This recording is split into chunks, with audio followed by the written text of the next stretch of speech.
नमस्कार। Today Bihar news देख रहे हैं आप। मैं हूं आपके साथ प्रकाश सिंह। बिहार की सियासत में विधानसभा के 4 सीटों पर हुए उपचुनाव के नतीजे आने के बाद से ही माहौल जो है वो बयानों को लेकर गरमाई हुई है। इस बीच बात करेंगे हम प्रशांत किशोर और उनकी पार्टी जनसुराज की।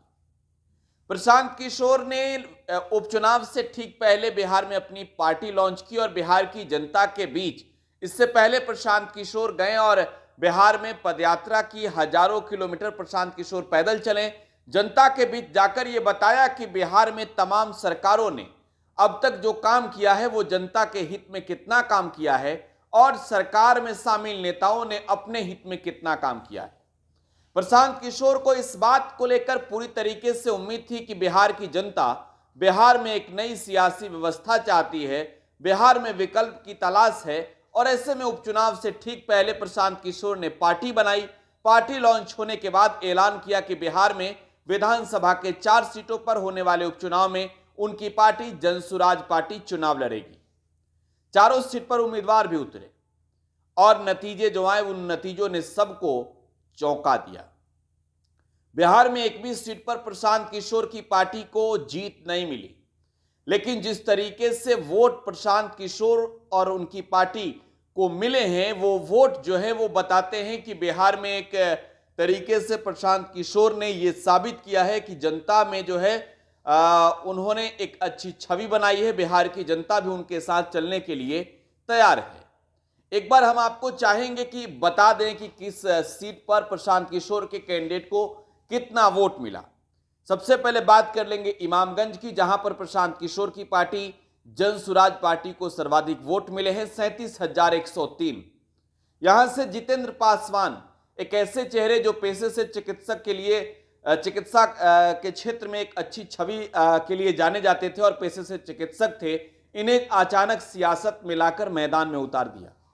37,103 वोट यहां पर लाए जितेंद्र पासवान ने। हालांकि इस सीट पर चुनाव जीती जीतन राम मांझी की बहू दीपा मांझी और यहां पर हार हुई आरजेडी के उम्मीदवार रोशन मांझी की। इस बात को लेकर भी चर्चा है बिहार में कि यह हार प्रशांत किशोर की पार्टी के वजह से हुई है, लेकिन यहीं अगर मांझी की कैंडिडेट दीपा मांझी की हार हुई होती तो यकीनन यह भी कहा जाता कि प्रशांत किशोर यहां पर महागठबंधन के लिए काम कर रहे थे। लिहाजा आज आरजेडी के लोग यही बात कह रहे हैं कि प्रशांत किशोर की वजह से ये सीट हारे हैं। दूसरी सीट है बेलागंज की। बेलागंज में 17,285 वोट मोहम्मद अमजद, जो प्रशांत किशोर की पार्टी जनसुराज के उम्मीदवार थे, इन्हें मिला है। 10,000 से अधिक वोट अगर कोई कैंडिडेट ला देता है तो यह कहा जाता है कि वो अब फाइट में आ गया है। लेकिन ये 2 ऐसी सीट है जहां पर एक सीट पर प्रशांत किशोर को लगभग 40,000 के करीब 37,103 वोट मिले और बेलागंज सीट पर 17,285 वोट मिले। तो ये वोट बताते हैं कि इस उपचुनाव में प्रशांत किशोर इमामगंज और बेलागंज यानी कि गया के इलाकों में एक बेहतर विकल्प बन गए हैं। लेकिन जब बात अपने घर की हो और जब बात हो शाहाबाद की, मतलब शाहाबाद के इलाके की मैं बात कर रहा हूं, तो रामगढ़ सीट और तरारी और रामगढ़ में प्रशांत किशोर पूरी तरीके से फेल्योर नजर आए। रामगढ़ सीट पर इनके उम्मीदवार सुनील सिंह कुशवाहा को 6513 वोट मिले हैं, वहीं तरारी में किरण सिंह को 5622 वोट मिले।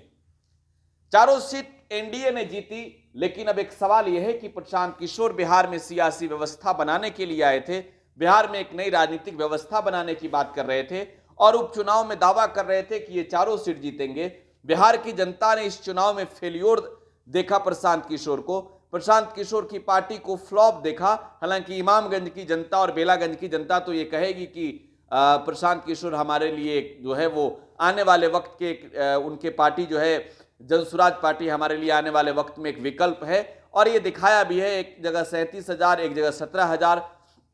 तो इन 2 सीटों के जो है वो सियासी गणित ये बताते हैं कि दोनों सीट पर जो है वो महागठबंधन की तिकड़ी बिगाड़ी किसी ने है तो वो प्रशांत किशोर की पार्टी ने है। खैर, प्रशांत किशोर अब इस नतीजों पर क्या कहते हैं, एक बार प्रशांत किशोर को भी सुन ली जाए, क्योंकि आने वाले वक्त में विधानसभा चुनाव लड़ने की तैयारी प्रशांत किशोर शुरू करने वाले हैं।